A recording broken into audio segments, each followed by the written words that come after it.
my secrets, nothing more. I checked the drawers, I checked the spikes, left me hanging in my Nikes. Last night we tore up the town, now my wallet's not around.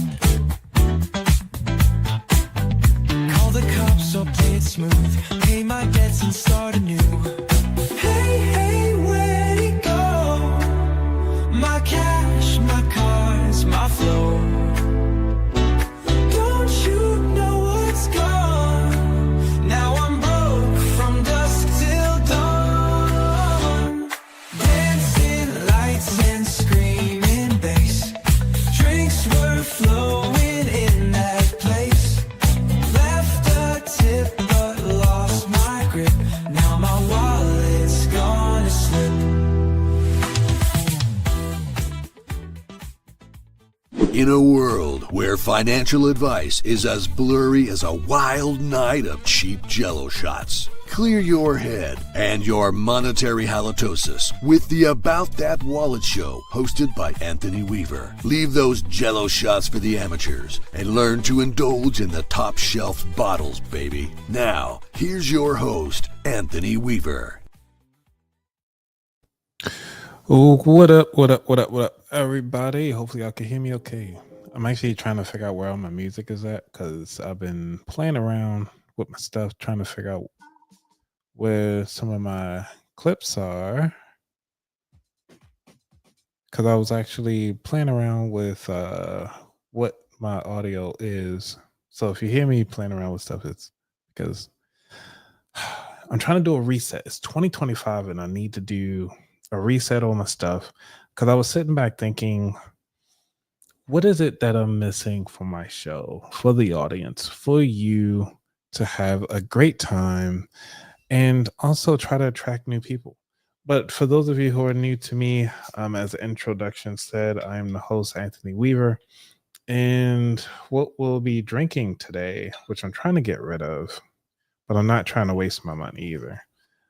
This is that blue margarita mix that I've been putting together. It's pretty tasty to some degree.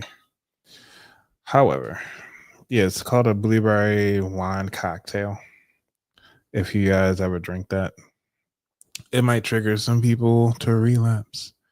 I'm sorry, but it's been a week.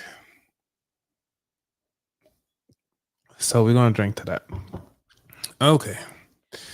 So I know I'm a little bit late here today. Turn my little lights on. One of the things that was going on when it comes to the private school industry, and because this show is about the sandwich generation, and I want to make sure that everybody's included, including the parents who are looking to put their children into school, but also trying to find the best school. And as we all try to change our budgets and look into the things that the rich are doing so that we can kind of match our money up to do the same thing that the rich are doing, they set themselves up for so many different activities that kind of separates the rest of us. And when I mean the rest of us, meaning the people that are really trying to get ahead when it comes to school education. So you try to figure out, well, I want to send my child to school. I want to make sure they have a good education, but also I don't know where to go. I don't know where to start. So you start looking at, well, what are the rich are doing? So the rich, more than likely, is gearing their children up to go to these different fancy schools, figuring out that school is more than just the education. It's about the networking and the community and the safety of the child. We all get that. And even if you went to a private school or a public school or charter school, we have been through all of that. And one of the things that's been catching my eye, and I was thinking about it, is when it comes to the private school industry. Now, we always thinking like private, okay, we all know you have to pay, but who owns these private schools? And how many of them Like, do these owners of that particular private school actually line up with our values? Do they line up with the things that we want to do, or you as a citizen are trying to do? Granted, it might just be the only school available that you're trying to send your child to based on your location. However, does it have to be the school for you and your child? So that's what we're gonna be diving into today. I saw this clip on Instagram and I thought that you all would like it. Let me see if I can make this a little bigger here. Yeah. All right. So I saw this on Instagram and got me thinking. So let's listen to what she has to say. Let me unmute it. Turn up the volume. See what they got. Example of how little our government officials know about what's happening in private equity. Just a really fun example. Why do they want to shut down TikTok? What's the excuse they've been using? We know it's because Meta is paying them, but what excuse are they using? Because China, it's dangerous that they're going to own our data. It's for national security. All of the politicians have kids in private school for their safety, not because they're elitist. It's for their safety. They're in some of the most elite private schools in the United States, in every state in the United States. Do you know who acquired the largest collection of private school, like super elite private schools in the United States? Who? It sounds Italian. Primavera Private Equity. Do you want to know who they're owned by? Who? The Chinese Communist Party is literally in control of the most elite prep schools in the United States and the curriculum being taught to our politicians' children. Wow. I don't think anyone's ever actually let me say that on a podcast. I've never gotten that out. So you might have a fun clip there. So that's very interesting, right? Now you'd be like, okay, well, so what about Primavera? Yes, it does sound like an Italian dish. It is something that, you know, you might say like, yes, let me order some of that Primavera. I want some of that that Primavera when I go to on my pasta. I want that Primavera. No, this is what they're talking about. So recently, there is a whole thing about they trying to shut down for poor grades. In Primavera, they doing an online segment. Now, keep in mind, I'm going to talk about more deeply on how Primavera is made up, how much these schools cost, and so forth as we go through. But I want to bring up these different clips because I want to make sure that you're getting well-rounded information of what's really happening here. So let's go on and share this one. Online charter school, Primavera. Tom Horn essentially contradicted the state charter board's determination earlier this month that shut down the underperforming school. Horn ruled that Primavera should be able to retroactively now change its status to become an alternative school. The I-Team's Craig Harris first broke this story that Primavera wasn't meeting state standards. And Craig, does Horn's ruling give them a chance to keep operating? Hey, Mark and Troy, the state school chief Tom Horn threw Primavera a lifeline. Horn on Tuesday afternoon said he was retroactively making Primavera an alternative school for 2024. That's important because in alternative schools, they have lower academic standards. Last school year, just 9% of Primavera students were testing at grade level in math. But Primavera CEO Damian Kramer repeatedly said that if the school was an alternative school, it would not have received a D letter grade last year. 3 consecutive D letter grades prompted the state charter board to begin the process of shutting down the school. But Horn did not change the school's grade. And earlier this year, members of the charter board told Primavera, even with the alternative status, some of their scores were simply too low. So, you know, when you thinking about sending your child to a private school, you thinking that they should be the greatest school. They should have the highest grades. But yet it clearly shows that even if you go into a private school, they still have their problems too. Now, keep in mind, Primavera they own over 200 schools across the U.S. So it's not just that they trying to say, oh, just one school. It could actually impact all 200 of them, if not more. including the online students. So let's continue on to see what else they got to say here. Charter board member Binky Jones explaining to Kramer back in March that the school's college and career readiness scores were abysmal. There were 0 points recorded for college and career readiness. And so in that A through F letter grade year, you were under a hybrid model. So that's 20 points. And this is getting detailed, but I think it does matter. So if you receive 0 points, it generally means that you don't self-report the item. In the alternative framework for A through F letter grade, that is a really high stakes indicator. Yeah. 35 points. I know. So if you actually got 0 points on that, you would not have had a C letter grade. You would have had below that. So then in the subsequent year, fiscal year 23, it looks like it was submitted. The data was submitted, but it was 3.1 out of 20 points, which even if you then translate that to the alternative framework, it's still extremely low. But the average in a hybrid model is 14 points. You were at 3 points, and in an alternative model, it's 32 points. And then again, in fiscal year 24, it was 4.1 points. Right. Horn told 12 News that it would be up to the State Board of Education to change the letter grade. Still, Horn's decision could help Primavera as it appeals the charter board's decision before a judge. A Primavera attorney and owner Damian Kramer, who paid himself $24 million the last several years while running the school, did not respond to comment. I'm Craig Harris, 12 News. Greg, thanks. For all the rank. So The state school. with that being said, you would think, okay, well, they should shut down the schools. But they were talking about back in March that something else was going on. So let's pull up what was going on in March. That is very interesting to see on how the CEO actually is trying to defend this troubling school. So let's take a listen. Trump's agenda, which includes school choice,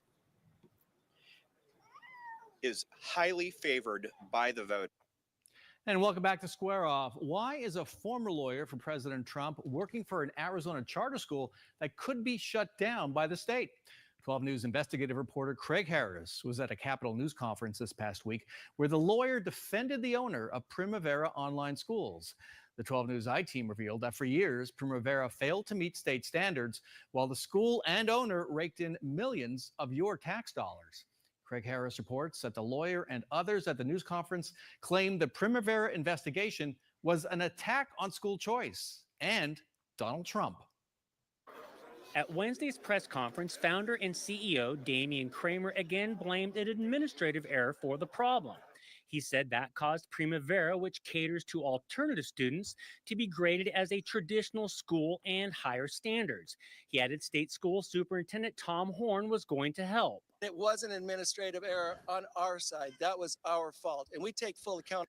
You see how cool this guy looks? He got like 2 shirts on, and then he has a blazer. And then what is this thing? I wonder if I could zoom in. Can I zoom in? I cannot zoom in any further.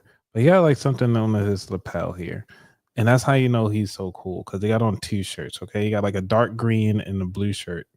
So cool, so top notch. That means you can trust him, right? For that, but we are going to correct the record, and we're so grateful for Tom Horn and for the good things that he's done. However, 12 News found State Department of Education rules are crystal clear on how a school receives alternative status. It says schools must apply every year, and schools that don't apply can't be approved. Further, the rules also indicate the status can't be reviewed if a school misses the deadline to apply. Horn's office told 12 News that state school improvement specialists did try to help. They went to Primavera's headquarters in Chandler at least 10 times the past 3 years to help them. Those visits included improvement plans, data review, and follow-up. We tried to ask Kramer why he didn't apply for alternative status and catch the problem. This is what happened. Can you walk us through how this was an administrative error? I'm going to answer your question. And so first of all, we all know you're not a reporter, you're an activist. And you're not going to be happy until every parent in Arizona, regardless of Primavera heroes or not, if every parent in Arizona no longer has a choice about how to educate their student. That's Jesse Banal. He was recently hired to represent Primavera, and he's been an attorney for President Donald Trump. Kramer and others on Wednesday said the move to shut down Primavera was an attack on school choice and Trump. Yet charter board records show Primavera failed to meet state standards for the past 3 years. And it's like it's so simple. All they asking you to do is making sure that the students pass and have passing grades, instead of just collecting money just because for the happy sake of collecting money because it's a private school. Now, one of the things you can think about it, well, if this was a public school, how would they treat it? But because it's private, you have your own rules and regulations, right? You would think. So why would they have to defend something that, they choose to continue to open? And if the students are continuously going to this particular school because the parents say this is where you're going, whether or not they're failing, then ultimately, wouldn't it just be babysitting? But I digress. Let's continue. The only charter school to have 3 straight D grades.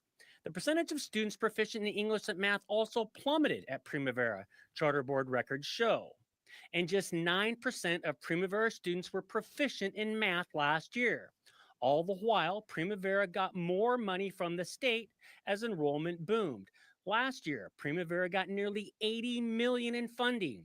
Its own records show it spent just 20% on operating expenses or teaching kids. Nearly 80% was spent on administration, with $54 million going to Strongmind. That's the parent company of Primavera, and its owner, Damian Kramer. Instead of Let's look at Strong Mind. I'm gonna look that up because I never heard of Strong Mind in my research, but let's go ahead on a Strong Mind company.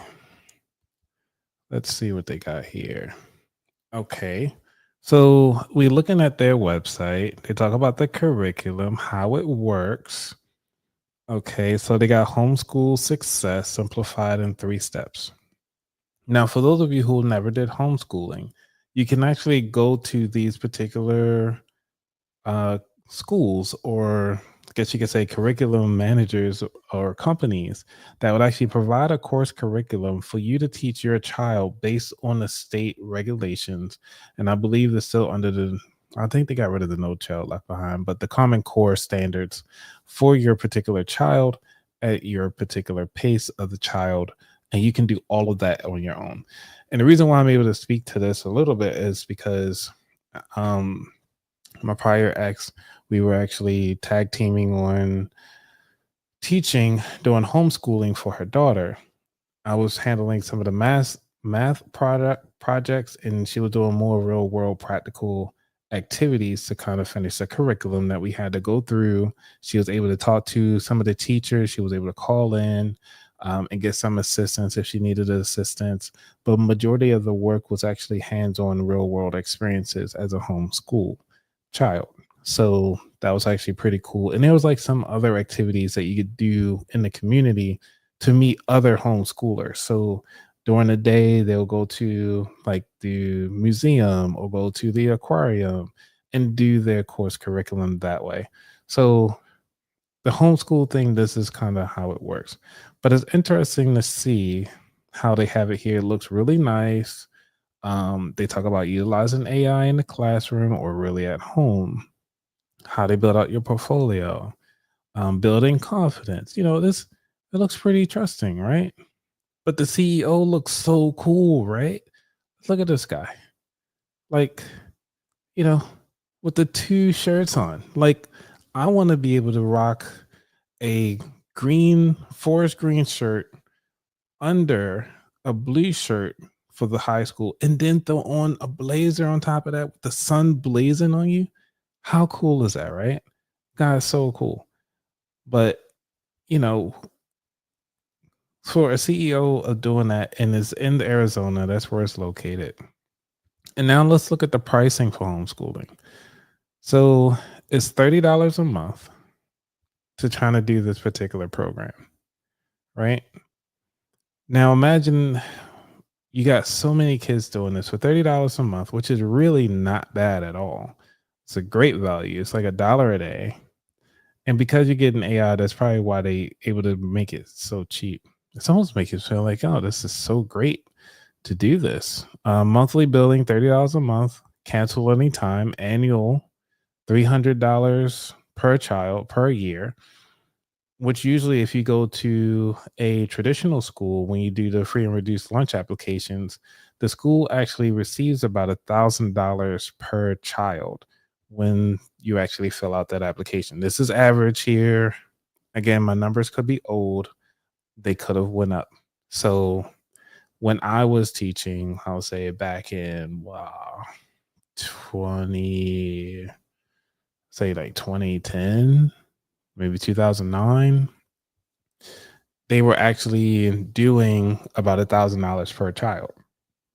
$1,000 or even like $1,200 per child. But to do it at home, because you don't have all the overhead of the school, lunch, all these extracurricular activities, lights on and everything like that, you're at home. So you're just paying for the curriculum, which is still not bad, right?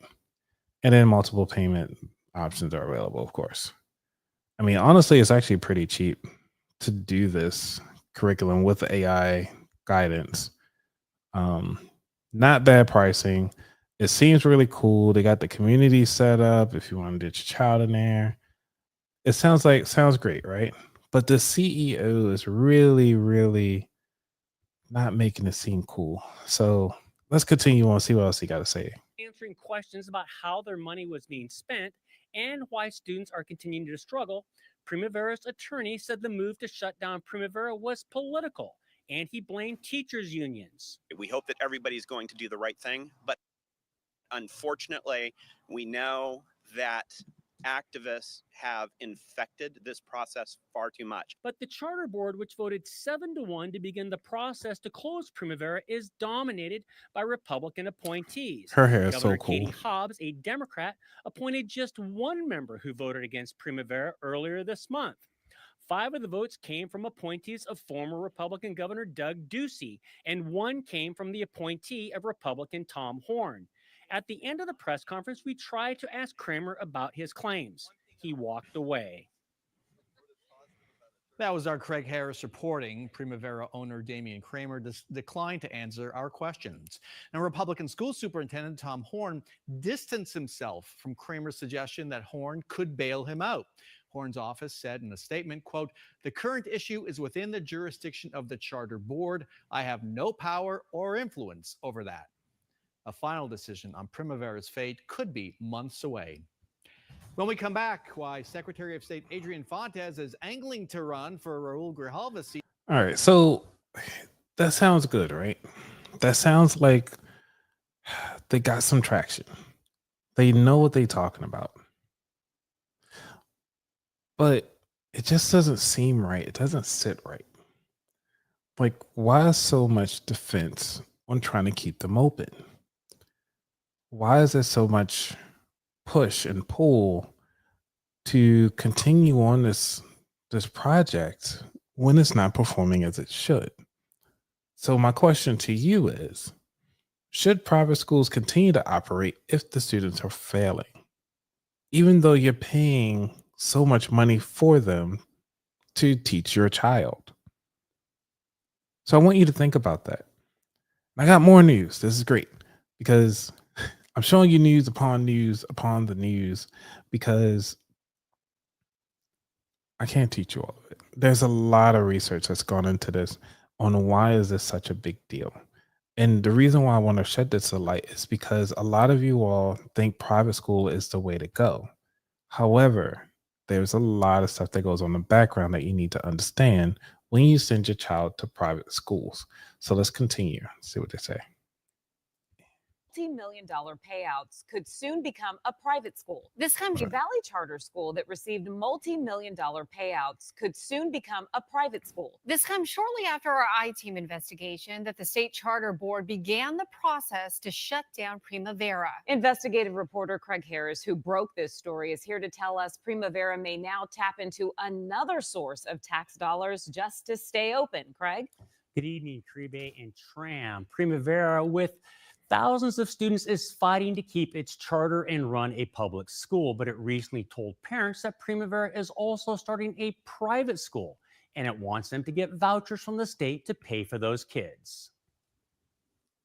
The flashy new website says it all. Primavera is going to have a private online school. Best of all, it's free. Students also can get a free laptop, and there are no attendance approvals or state testing requirements.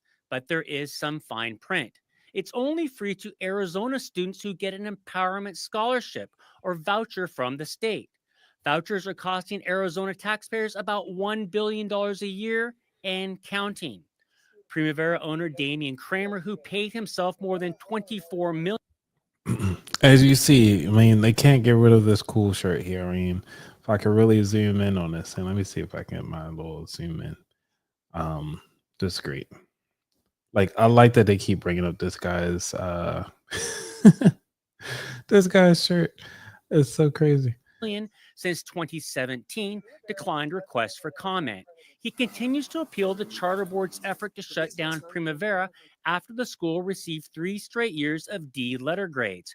He and conservative Republicans in the legislature have said school choice is under attack. But Byron Schlomack, who was an economist at the conservative Goldwater Institute in Phoenix, said that's not the case. Obviously, Primavera doesn't have the best academic record. And if someone is going to make, I guess you'd say, premium profits from an endeavor that's funded by tax funds, you want to see them produce a high quality product. What Arizona taxpayers need to be concerned about is the quality of the product being produced. Schlomack, who now lives in Oklahoma, added the charter board took too long to intervene. Quite frankly, I think Primavera should have been held accountable for that long before now by their Arizona's charter school board. We reached out to the charter board president and she declined to comment. Even if the charter board makes a final vote in the next few months against Primavera, the school could remain open if it appeals to the courts. Ashley Berg, executive director of the charter board, said state law allows a charter operator like Primavera to also run a private school with vouchers at the same time. See, and this is one of the things when it comes to those vouchers. Who was giving out this money, and are they being funded by the state and local governments? Which it seems like it is if they're looking at almost $1 billion. If you're going to run a free online school for free, if you're in Arizona. So do you do like a fake address in Arizona just to do online schooling for your child to, if you work at home and have your child go through this? What do you do? How do anybody across the United States try to take advantage of this online schooling for your child, that if you want to pull them out of public schools for any reason, but to also have a private online school? Does that make sense? Like, isn't it already, if you're online, it's private? Like, you got your own login anyway. It's already community based. It's not open to the public. Or is it? I'm not sure, people. I'm not sure. But there are restrictions. In an email to 12 News, she said, Primavera can continue to operate as... What is interesting is that they actually put the person's actual full email address here. Normally, they don't display the email address inside these things, but they showing everything. And they even try to blur out the The phone number, they did a horrible job trying to blur out the phone number. I can read it to you guys. Hold on. Let me see if I can look at this. If y'all can read this, or somebody type it in the chat. This is so funny. Type in the chat this phone number. Let me see. I'm gonna read it out loud and see if y'all can get it. Let me. It's look like it's a 302. I think it's like 317 2814. I don't know. But either way, they get the phone number. I mean, you can get the phone number just by looking at this Arizona State Board charter school. So you can probably find the phone number that way. But either way, they did a horrible job trying to blur this out because it looked like they really didn't want to. Oh, man, you got to love the news station and their pettiness.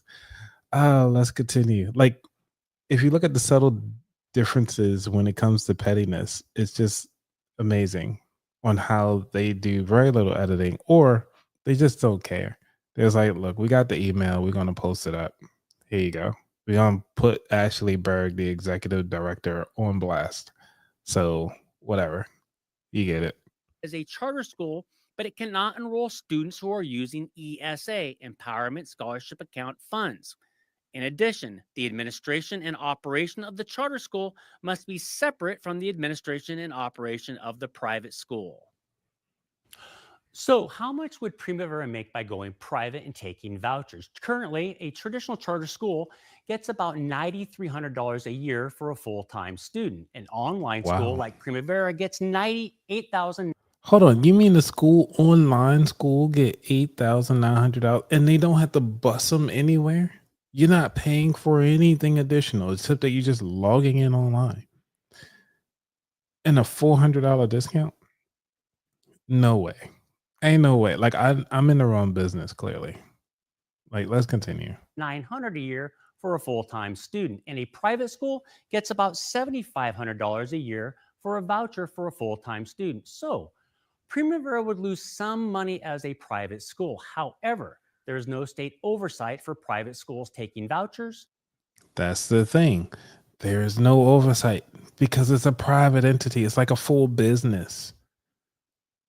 But yet they still get some dollars. And they can do whatever they want with the money. Crebane Tram, back to you. Which I was saying before, it's a private business. Should they be shutting down their schools? Now you be like, all right, Anthony, you've been talking a lot about Primavera.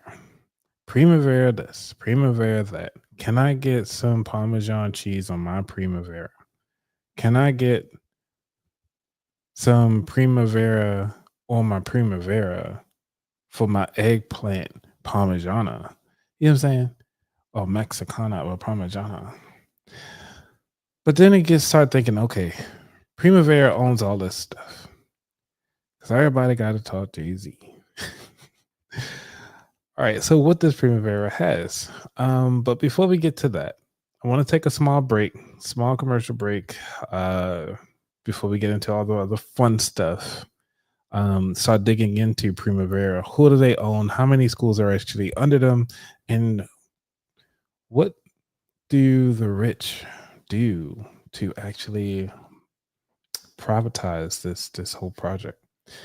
So before we get into that, let's do a little commercial break and we'll get to it. Be right back.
All right. How did y'all do on that trivia? All right.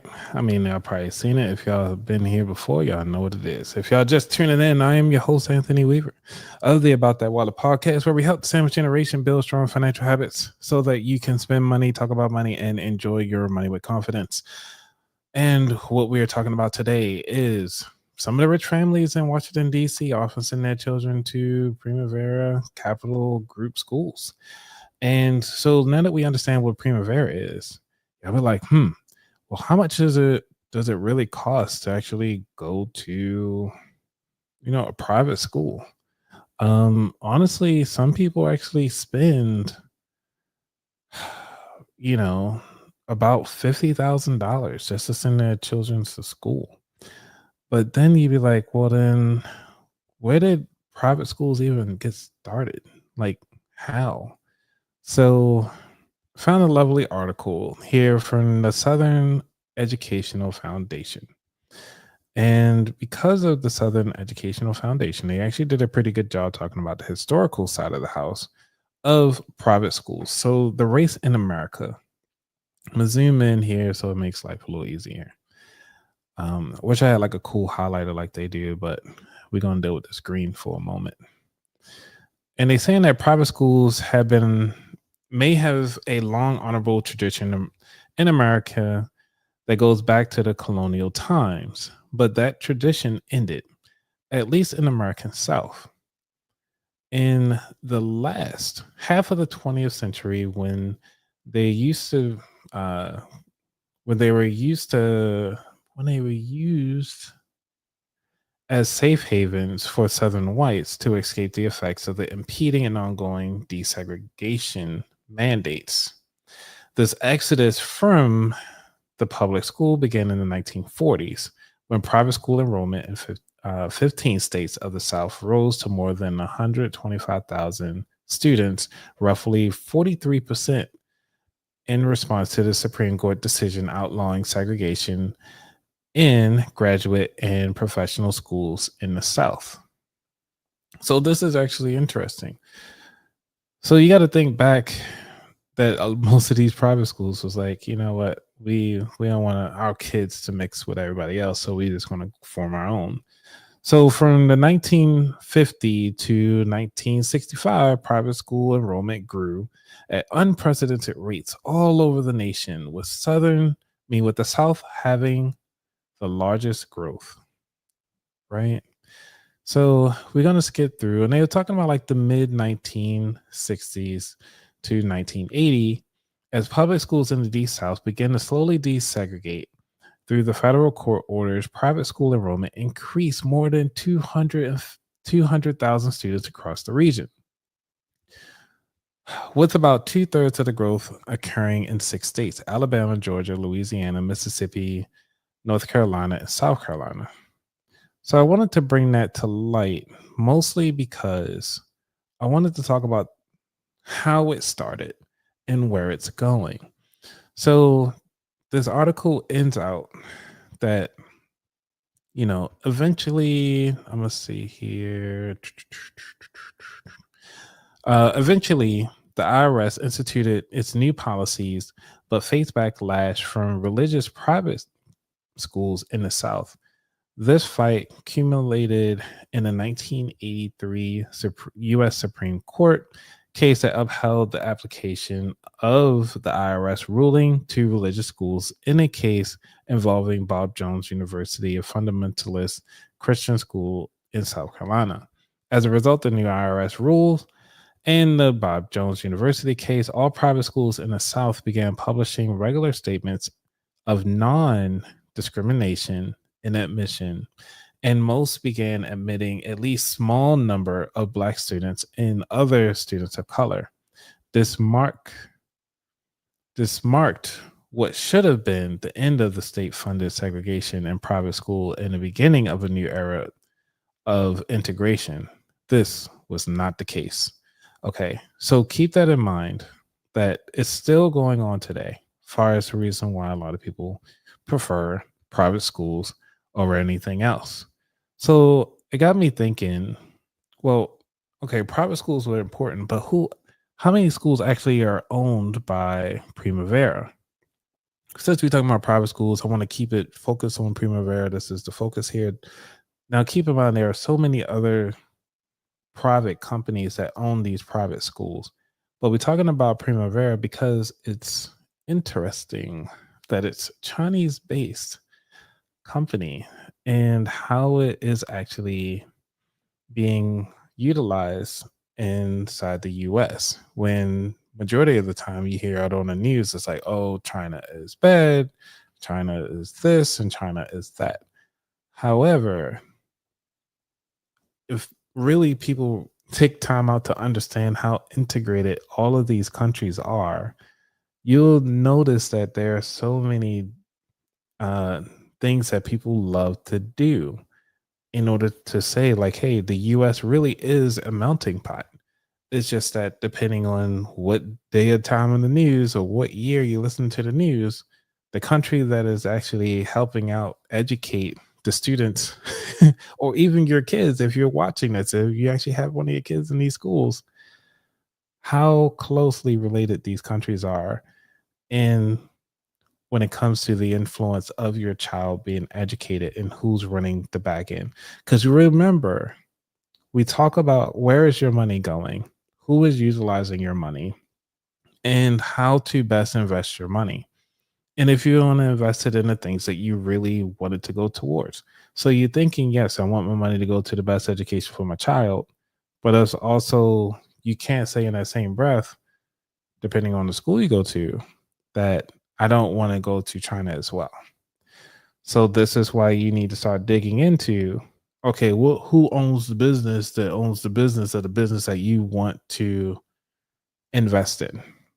So think about it. When you buy About That Wallet merch, you're one supporting a black owned business, which is mine, small business. And then also because that money also go into a black owned bank, you're doing it twice as much. So you're investing in the black community twice because you're investing anytime you purchase anything through my store. Or even if you want to be a guest on the show, you're supporting a full black business and a black bank at the same time. But I digress. Going back to Primavera Capital. So Primavera Capital Group is a Chinese-based equity firm which owns several schools in the US through its subsidiary Spring Education Group. Now remember, this whole time they kept talking about Primavera, but they never mentioned anything about Spring Education Group. And these include Stafford School, Basis, independent schools, and Noble Learning Communities, among others. Spring Education Group operates as a network of over 200 schools spanning from infant care through high school. Now we noticed that Primavera Group actually had like a K to 12 type school online that you can be part of. But some of you guys are like, well, I never heard of these other subsidiaries. So I was like, perfect. Let me just take a look at, what is called Spring Education Group. And so I went to the Spring Education Group website just to kind of see what they had here. I'm not sure if you ever been to this website. I'm new to this. I was like, all right. So they got 1, 2, 3, 4, 5, 6, 7, 8, 9, 10, 11, 12, 13, 14, 15, 16, 17, 18, 19, 20, 21, 22, 23, 24, 25, 26, 27 different types of schools, right? Now, the reason why I say different types of schools is because some of these schools are actually in multiple states, like this one. This Chester Brook Academy is located in Florida, Illinois, Maryland, North Carolina, New Jersey, Pennsylvania, South Carolina, and Virginia. But one of them, I was like, interesting. Where is this school at that's in Maryland? Are there any like dedicated schools? And I was like, what is this preschool in Bethesda? Because Bethesda, Maryland always have all this cool stuff for some odd reason, which makes you think, how can they afford, like, what is the medium income rate for Bethesda, Maryland? Now that we're looking at that, let's go ahead on and share the screen. So according to this, they saying that the median income for Bethesda, Maryland, so an individual is $103,000 USD. But as a household, you're looking at $191,348 USD. So if we're looking at that, then we can say, going back to this particular school, well, how much is it to get inside this particular Bethesda County? I mean, this Bethesda Country Day School. All right. How much is Bethesda Country Day School tuition? Okay. So for this particular private students, the tuition is $12,000, right? And if they're looking at $12,000 for this particular school, which is owned by a Chinese-based company, it's very interesting. So you'd be like, hey, Anthony, where is this actually located? Anthony, you're talking about a lot of stuff.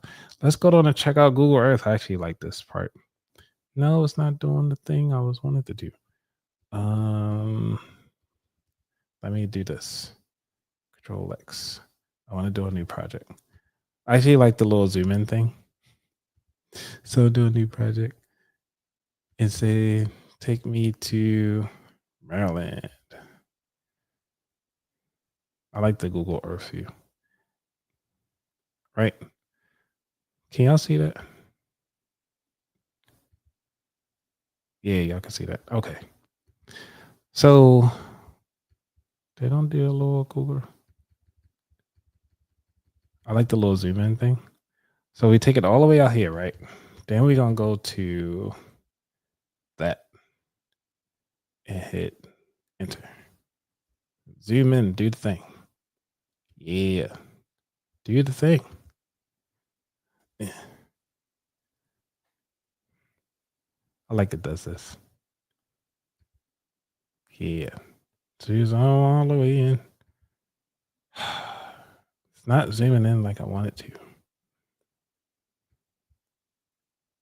Oh my gosh. Do the 3D thing. Anyway, supposed to do there we go. Zoom all the way in. Move this to the side. So this is the Bethesda County Day School.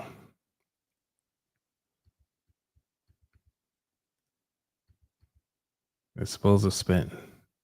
Why is it not spinning? I want it to spin. It worked fine for me earlier today, but I'm not sure why it's not doing the spin thing today. Anyway, so that's what you want to look for. And so this school looking at like $12,000 per year just to attend it for an elementary school.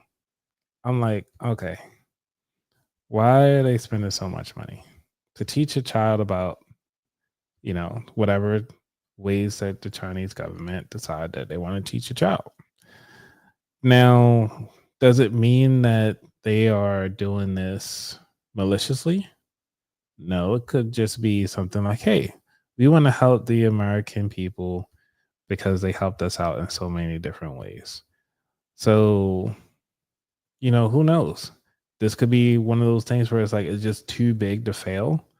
And if China decide to pull that particular company, Primavera, who is going to step up? What other company is going to step in to actually take care of that particular school? Now, if you're in a different state, I urge you to kind of look into what is the Spring Educational Group is in your particular state. How are they being operated in? Because you're like, Stafford School, grade 12, you want to send your child to here. What does that look like? How are you going to manage doing all these things? So I just want to keep you in mind. This is one of those deep research things that I like to do from time to time, just to kind of see what is going on in the world, what is happening, how the money is being flowed, and how the politics actually have a place in the education of your students and have a of your children, so that you can actually make the right decision for you. And again, I don't have kids, but this podcast is my child, and I'm trying my best to give it as much education as I can, so that you can actually make the best decision for you and your family. Now, keep in mind, this is all for educational purposes only, so that you can make the best decision for your life, your children, and have a great day. All right, everybody, I believe my time is up. Is it right? I got 4 minutes left. So, this was great. If y'all have any questions, please pop it up in the chat. I see several people just joined in.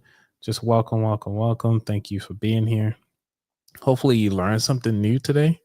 If you've never heard of Primavera, let me know in the chat. Have you ever heard of charter schools being done like this? Have you ever heard of private schools being done? You know, like so many things have been happening. Oh, I even just found an article that I had pulled up. I totally forgot to share. While y'all dropping y'all questions in here, there is I check out a couple things. I mean, I found like a timeline and all this extra stuff that I use AI to kind of help search with all of this. But it looked like we covered most of it already. Who the owner is. We talked about the importance for the school, talk about the ownership, the timeline of everything from 2001 to 2023, how this is all set up. So we did all that. What else we did get to? Okay, so I'm gonna share this particular tab so I can show you guys one last video, and then we be up out of here. All right, so let me see if it added it to the screen. It sure did. Let's go. Hopefully it plays. It played earlier. I'm ABC 15 education reporter Eleni Dow. We're continuing to follow up on all of the controversy with online charter school Primavera. We're taking a look at what the next steps are. A packed room and even overflow on Tuesday for those supporting Primavera Online Charter School. Primavera was there for me when I needed it most, just as it has been for countless other students. In March, the Arizona State Board for Charter Schools voted to revoke the school's charter status for poor academic results 3 years in a row, landing a D grade. Primavera is not perfect, but it is a performing alternative school and it is essential. In Tuesday's meeting, the charter school asked the board to reconsider revoking its status, saying that if the school was classified as an alternative school, it would have had a higher letter grade, a C, due to differences in state grading assessments. We have heard information that, in my opinion, is essentially irrelevant to our past decisions. With that, motion passes. Eventually, the board unanimously voted to not reconsider. I would like to say to my fellow educators that I understand how hard it is for you right now and how the people in your administration have let not just you down, but your students as well. ABC 15 tried to speak to Primavera staff and families after the meeting, but were told no comment, and tried to speak to the founder, who walked out without. Now, keep in mind, this was back in June. So just last month. This is the most recent of everything that I showed you today. Answering questions. Their attorney sent ABC 15 a lengthy statement saying in part the board's decision is a, quote, grave injustice and a tremendous disservice for Arizona families, and they will fight tirelessly to ensure families have access. So what's next? The school will go before an administrative law judge in September, and it will eventually go back to the board to make a final decision. In the meantime, according to the Primavera online website, they are still enrolling students. In Phoenix, Eleni Dow, ABC 15, Arizona. Crazy, right? So, with all that said, yeah, you got to be diligent for your child's education. Really take a moment to sit down and understand, what do you plan on doing with your child? Even if you don't like the public schools, do your research, do your due diligence. to really know what your child is being put through, know what the teachers are being put through, and really take time out to educate yourself about the situation, because these are your tax dollars in action. And even if it's a private school, you're not being taxed because you're actually coming out of pocket. Now, depending on some of the tax laws, you might be able to write off, or actually, you can say you might be able to deduct some of the tuition for the private school for your child. So I just want to keep that in mind for everybody. And also, because it is Friday Eve, I wish you all the best. Y'all be safe. Have a wonderful weekend. And thank you, everybody who joined and didn't say anything. How rude. But if you didn't say anything, please make sure you like, subscribe, and share. Send this out to somebody. And keep in mind to always tie your shoes if you got shoestrings. Boom. Y'all have a good night. Peace. End studio.